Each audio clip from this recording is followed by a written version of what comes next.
അപ്പോസ്തലനായ പൗലോസ് റോമർക്കെഴുതിയ ലേഖനം അധ്യായം 8. അതുകൊണ്ട് ഇപ്പോൾ ക്രിസ്തുയേശുവിലുള്ളവർക്ക് ഒരു ശിക്ഷാവിധിയുമില്ല. ക്രിസ്തുയേശുവിലുള്ള ജീവന്റെ ആത്മാവിന്റെ പ്രമാണം എനിക്ക് പാപത്തിന്റെയും മരണത്തിന്റെയും പ്രമാണത്തിൽ നിന്ന് സ്വാതന്ത്ര്യം നൽകിയിരിക്കുന്നു.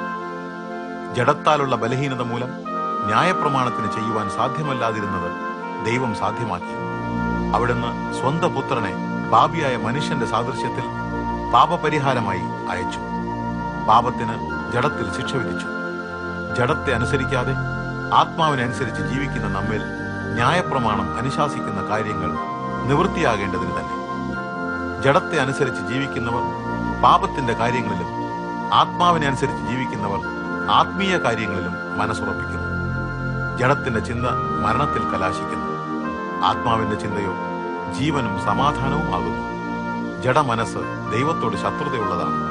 അത് ദൈവിക പ്രമാണത്തിന് കീഴ്പ്പെടുന്നില്ല, കീഴ്പ്പെടുവാൻ അതിന് സാധിക്കുകയുമില്ല. ജഡസ്വഭാവമുള്ളവർക്ക് ദൈവത്തെ പ്രസാദിപ്പിക്കുവാൻ കഴിയുകയില്ല.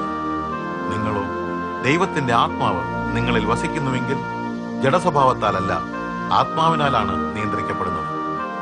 ക്രിസ്തുവിന്റെ ആത്മാവില്ലാത്തവൻ ക്രിസ്തുവിനുള്ളവനല്ല. എന്നാൽ ക്രിസ്തു നിങ്ങളിലുണ്ടെങ്കിൽ ശരീരം പാപം നിമിത്തം മരിക്കുമെങ്കിലും ആത്മാവ് നീതി നിമിത്തം ജീവനുള്ളതായിരിക്കും.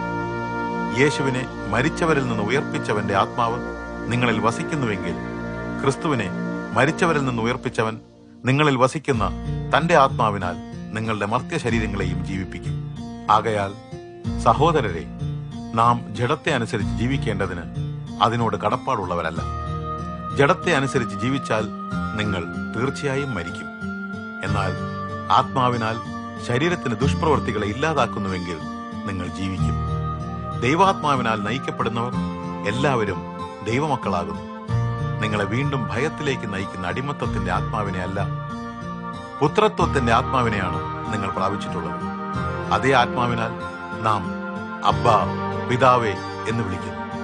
അങ്ങനെ നാം ദൈവത്തിന്റെ മക്കളാണെന്ന് ആത്മാവ് തന്നെ നമ്മുടെ ആത്മാവോട് ചേർന്ന് സാക്ഷ്യപ്പെടുത്തുന്നു. നാം മക്കളെങ്കിൽ അവകാശികളുമാണ്, ദൈവത്തിന്റെ അവകാശികളും ക്രിസ്തുവിനോടുകൂടെ കൂട്ടവകാശികളും തന്നെ. നാം ക്രിസ്തുവിനോടുകൂടെ അവിടുത്തെ കഷ്ടതയിൽ പങ്കാളികളാകുന്നുവെങ്കിൽ അവിടുത്തെ മഹത്വത്തിന്റെയും പങ്കാളികളായിത്തീരും.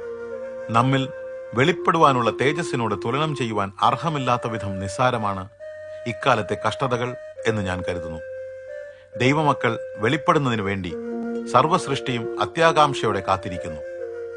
സൃഷ്ടി വ്യർത്ഥതയ്ക്ക് വിധേയമാക്കപ്പെട്ടു, അതിന്റെ സ്വന്തം ഇഷ്ടപ്രകാരമല്ല, പ്രത്യാശയാൽ അതിനെ വിധേയപ്പെടുത്തിയവന്റെ ഇഷ്ടത്താൽ തന്നെ. ഈ പ്രത്യാശയോ സൃഷ്ടി തന്നെയും ജീർണതയുടെ ബന്ധനത്തിൽ നിന്നും വിടുവിക്കപ്പെട്ട് ദൈവമക്കളുടെ മഹത്വകരമായ സ്വാതന്ത്ര്യം പ്രാപിക്കുമെന്നത്രേ. സർവസൃഷ്ടിയും ഇന്നുവരെ ഈറ്റുനോവിൽ എന്നതുപോലെ ഞരങ്ങിക്കൊണ്ടിരിക്കുന്നുവെന്ന് നാം അറിയുന്നു. തന്നെയുമല്ല, ആത്മാവെന്ന ആദ്യഫലം ലഭിച്ചവരായ നാമും നമ്മുടെ ശരീരത്തിന്റെ വീണ്ടെടുപ്പായ പുത്രത്വത്തിലേക്ക് ദത്തെടുക്കപ്പെടുവാൻ കാത്തുകൊണ്ട് ഉള്ളിൽ ഞരങ്ങുന്നു. ഈ പ്രത്യാശയിലാണ് നാം രക്ഷിക്കപ്പെട്ടത്. എന്നാൽ കാണുന്നതിനെക്കുറിച്ചുള്ള പ്രത്യാശയാകട്ടെ പ്രത്യാശയല്ല. കാണുന്നതിന് വേണ്ടി ഇനി പ്രത്യാശിക്കുന്നത് എന്തിന്? എന്നാൽ ഇതുവരെയും കാണാത്തതിനു വേണ്ടി പ്രത്യാശിക്കുന്നുവെങ്കിൽ അതിനായി നാം ക്ഷമയോടെ കാത്തിരിക്കുന്നു. അതുപോലെ തന്നെ ആത്മാവ് നമ്മുടെ ബലഹീനതയിൽ നമ്മെ സഹായിക്കുന്നു. വേണ്ടതുപോലെ പ്രാർത്ഥിക്കേണ്ടത് എങ്ങനെയെന്ന് നമുക്കറിഞ്ഞുകൂടാ. എന്നാൽ ആത്മാവ് തന്നെ വാക്കുകളിലൂടെ വ്യക്തമാക്കാനാവാത്ത ഞരക്കങ്ങളാൽ നമുക്ക് വേണ്ടി മധ്യസ്ഥത ചെയ്യുന്നു. ആത്മാവ് വിശുദ്ധർക്ക് വേണ്ടി ദൈവഹിതപ്രകാരം മധ്യസ്ഥത ചെയ്യുന്നു. ആത്മാവിന്റെ ചിന്ത എന്തെന്ന് ഹൃദയങ്ങളെ പരിശോധിക്കുന്നവൻ അറിയുന്നു. എന്നാൽ ദൈവത്തെ സ്നേഹിക്കുന്നവർക്ക് വേണ്ടി അവിടുത്തെ ഉദ്ദേശപ്രകാരം വിളിക്കപ്പെട്ടവർക്ക് വേണ്ടി തന്നെ എല്ലാ കാര്യങ്ങളിലും അവിടുന്ന് നന്മയ്ക്കായി പ്രവർത്തിക്കുന്നുവെന്ന് നാം അറിയുന്നു. ദൈവം മുൻകൂട്ടി അറിഞ്ഞവരെ തന്റെ പുത്രന്റെ സാദൃശ്യത്തോട് അനുരൂപരാകുവാൻ അവിടുന്ന് മുൻ നിയമിച്ചിരിക്കുന്നു. അത് അവിടുത്തെ പുത്രൻ അനേകം സഹോദരരിൽ ആദ്യജാതനാകേണ്ടതിനാണ്.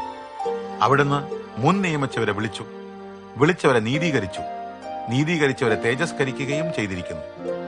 ഇതിനെ സംബന്ധിച്ച് നാം എന്താണ് പറയേണ്ടത്? ദൈവം നമുക്ക് അനുകൂലമെങ്കിൽ നമുക്ക് പ്രതികൂലം ആര്?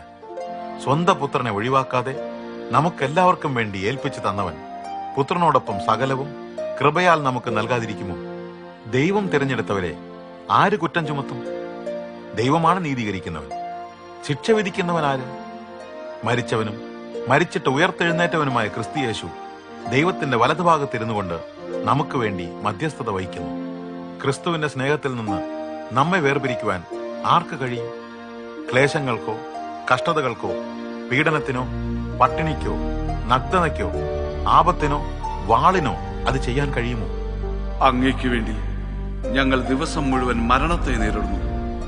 അറുക്കപ്പെടുവാനുള്ള ആടുകളായി ഞങ്ങൾ എണ്ണപ്പെടുന്നു എന്ന് എഴുതിയിരിക്കുന്നുവല്ലോ.